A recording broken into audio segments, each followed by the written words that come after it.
So here we are again. Episode 61, I think it is. It is, yeah, and another fanfare and opening from us there. I mean, you see these lovely podcasts with all this music coming firing in and all this, fireworks going off. But no, from the West Country, you know, to keep it nice and simple, innit? Because otherwise, it gets a bit confusing. We down here. We just get on and talk about our stuff. Anyway, to our lovely listeners. Apparently, the last count, 14 of you. I think it's probably more than that. With our international presence.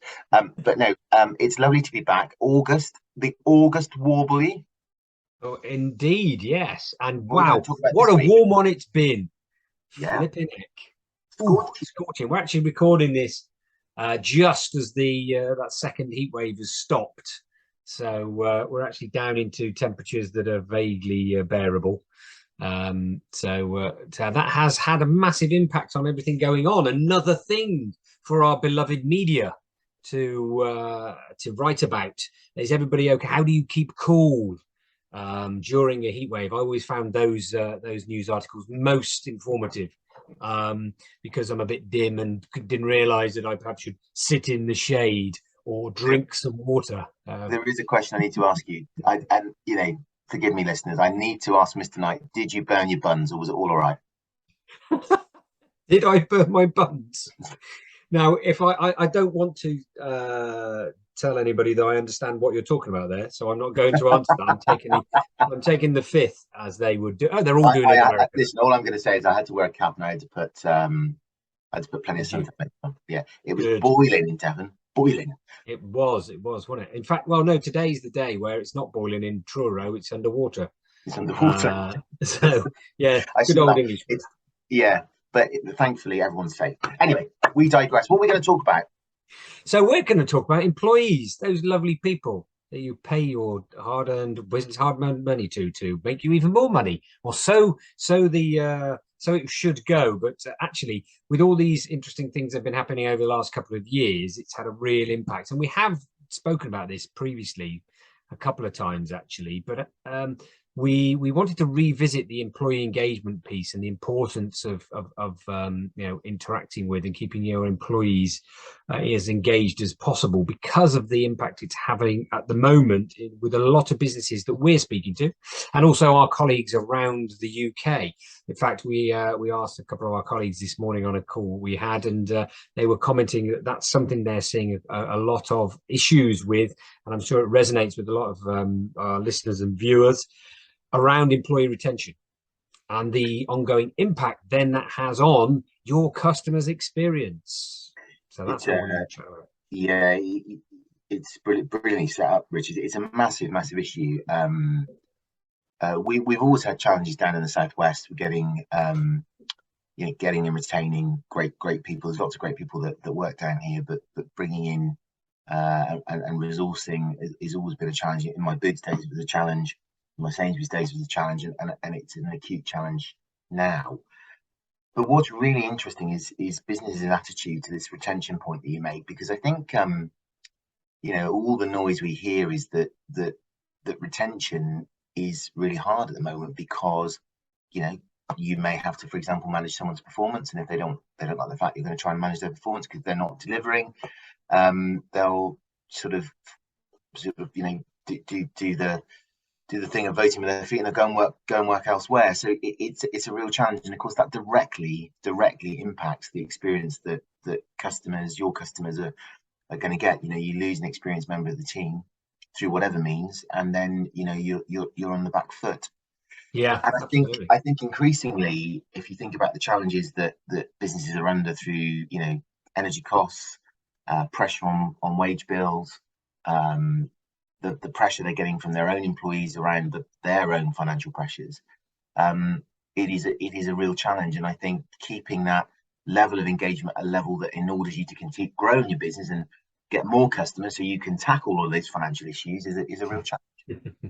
Yes, it's a big one to go to think about, isn't it? And it's about looking after people, and it's something that is always been there, isn't it? You know, all of those small things that you're doing for your employees. And we talk about it a lot in terms of, you know, we're a feedback organization. We look for the feedback and the insight that's going on with customers predominantly, but actually the employee feedback is critical. So the questions that we sort of, or the challenges we put out to the people listening and the businesses listening today is, you know, how are you gathering feedback from your teams? Are there a number of different ways in which you are listening to what is going on? Now, clearly, you're going to be picking a lot up as management, as senior leaders, or even a part of a team. Even if you're not a leader as well, you can feel what's going on. You can pick things up, but unless you have some of that data that goes with it, then generally that can be sort of swept under the carpet a little bit. It'll be okay. And your point there about not dealing with issues that are occurring, they then start to escalate. It's these small things that add together and can cause problems. So the things of the idea of asking for feedback in the moment from employees, you know, how are you feeling today? And I've mentioned this a couple of times. One of our clients in Wiltshire, environmental contracting organization, ask their teams every week, how are you feeling? Every week. Now, not everybody responds all the time, but it is that act of asking in a way, and they're doing it via their automated system, so it's coming through and people can choose to answer it or not. You add that to the questions of how are you feeling to your teams, how are things, you know, what's going on outside that's impacting the way you're feeling, and you have those conversations and managers should be doing, then great, you're adding more data into the mix. So it's a real thing to be able to do.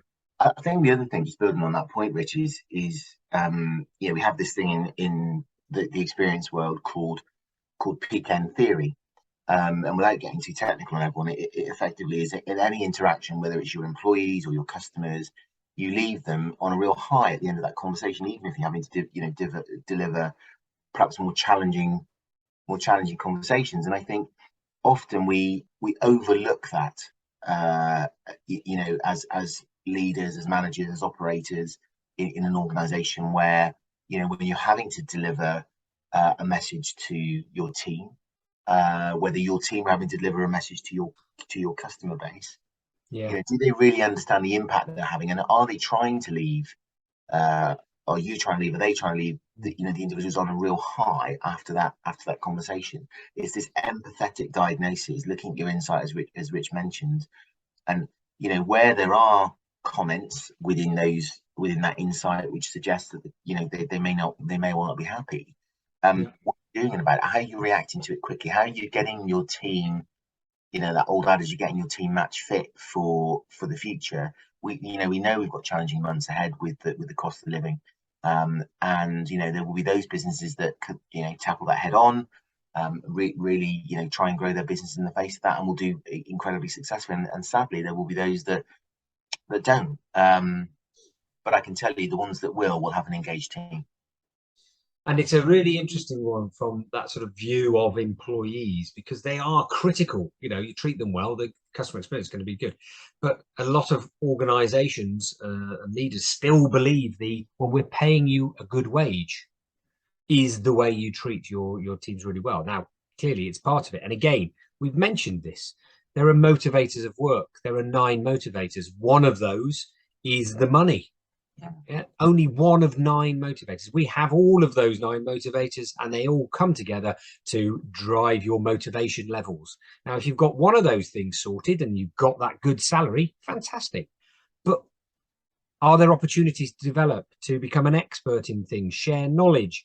Are there opportunities to work closer with team members? Are there opportunities for individuals to work on their own so that they have more of that sort of autonomy within their roles? And you really need to understand individuals and also teams about how they operate, because if you just give them one form of motivation, things start to fall down. You have to consider all 9 of those. So that's something that you really need to start thinking about. Motivational maps is where that lies.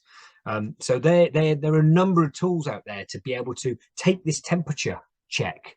And the idea is as well, you know, from an engagement point of view, I'm sure a lot of our listeners have heard of the Gallup Q12, this engagement survey that was developed a number of years ago, and it's, you know, rolled out every couple of years by organizations, where you're asked these 12 questions, or there's 12 sections, and you're asked lots of questions about, you know, how do you get on with your manager, have you had a chance to develop, and all of these lots of things drive this engagement score. If you only do it once every 2 years, guess what? You only get that 1 point in time, and then nobody does anything with it. So these sort of things are really good opportunity to do them regularly. You know, once a quarter, how engaged are you? Because if you're not engaged this quarter, what can we do in the next quarter to help, rather than leave it another year as everybody gets more and more, and then they vote with their feet, as you mentioned. So key to huge opportunity. Certainly, you know, if you we're in the middle of August now, you may still be going off on your summer break, back end of August, early September. Huge opportunity still for some thinking time in your business about the, you know, the months ahead. And if you're back from your holiday and you're feeling refreshed, yeah, give it some thought.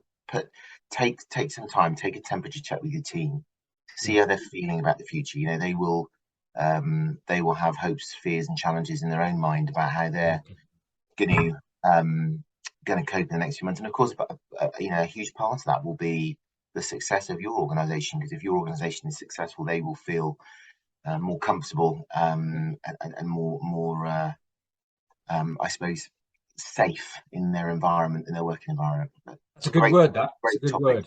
Yeah, Great particularly with what's going on, you know, security, safety, and all those sort of things. Really, really good to have there. And of course, if you would like to just have a chat about any of that stuff, then please do get in contact with myself or Mr. Huxtable here. More than happy to have a chat with it. And if there's somebody more local to you, we can guide you in their direction as well. Just to, even if it's just firing some ideas off and just having a bit of a chinwag about this whole situation. We are more than happy to warble away with anybody who would like to. We love to warbly. And yeah, look, if you've liked what we've said today, please like, share, and comment on whatever platform you're watching us on. We'll be back again in September. Have a great rest of your summer, and we'll see you in September. Thanks very much. See you all soon.